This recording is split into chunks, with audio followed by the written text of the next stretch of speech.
I, like most people, believe that Florida can be a playoff team this year, but in order for them to get a spot in the CFP, they have to beat either Texas or Georgia. Who do they have the better shot at being able to beat? I go Georgia because I believe Florida is closing the gap between themselves and the Georgia Bulldogs. The recruiting is trending up. Billy Napier is bringing in a class that was ranked 7th in this past recruiting cycle. Georgia finished 2nd. And from a talent standpoint, Florida has advantages over Georgia this year in several different positions. You have the better quarterback with DJ Lagway compared to Gunnar Stockton. Both of these guys are still relatively unproven, but we have a larger sample size of DJ Lagway based off how well he played against LSU and Ole Miss than we do Gunnar Stockton, who only played like a few quarters in the SEC championship and against Notre Dame in the college football playoffs. I give DJ Lagway the benefit of a doubt because of the upside and how poised he looked despite playing through an injury. I get the stats don't look that pretty with DJ Lagway's true freshman season, but what if he was fully healthy?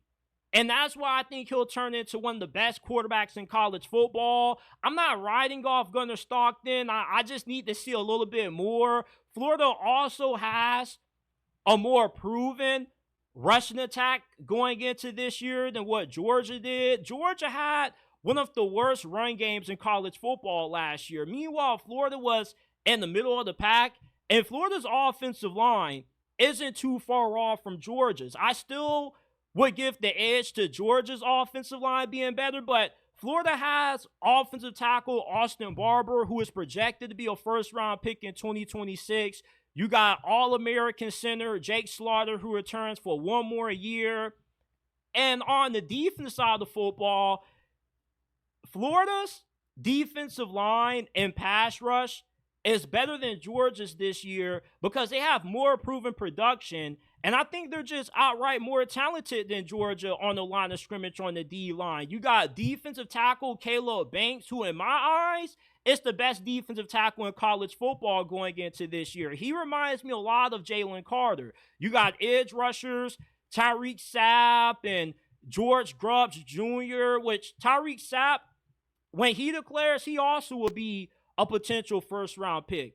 So when Florida plays Georgia this year, they're not going into this game outmanned in a mismatch. No, they have some favorable advantages compared to Georgia this year than what they've had in years past under Billy Napier. Now, there still are a good amount of areas that Florida is lacking in, especially on defense. Georgia has better linebackers. Raylan Wilson and C.J. Allen may be the best linebacker duo in college football. They're freakishly athletic. They're well-rounded. They're good against the run. They're good against the pass as well. And I love Miles Graham and Grayson Howard, but Georgia's linebacker unit is just on a different level. I also like their secondary a lot more. Yeah, Florida returns a lot more production in their secondary than Georgia, but I love Dalen Everett. He's a stud. Daniel Harris should have a breakout season along with safety KJ Bolden. He's another freakish athlete that they have on that side of the ball. Overall, though, the gap between Florida and Georgia has greatly closed based off how well Florida has recruited and what they have coming into this season on offense and defense as well. I wouldn't be shocked if we saw Georgia fall to Florida for the first time under Billy Napier. Who knows? If DJ Lagway was able to play against Georgia for the entirety of that game, that might have been a completely different ball game than what we saw. But Florida showed a lot of fight when they played Georgia last year. And I think that's an indicator that this program is starting to get really close to now leveling the playing field between them and their biggest rival. There's a reason why the media is really high on Florida. Florida's getting playoff projections and they're able to live up to it. Then if you're a Georgia fan, you got no choice but to start viewing Florida a little bit more seriously. And I know when you guys are watching this, you're going to be commenting saying, oh, JT, you're tripping, you're drinking the Kool-Aid. Hey, I got some blue Powerade here, some blue Kool-Aid, and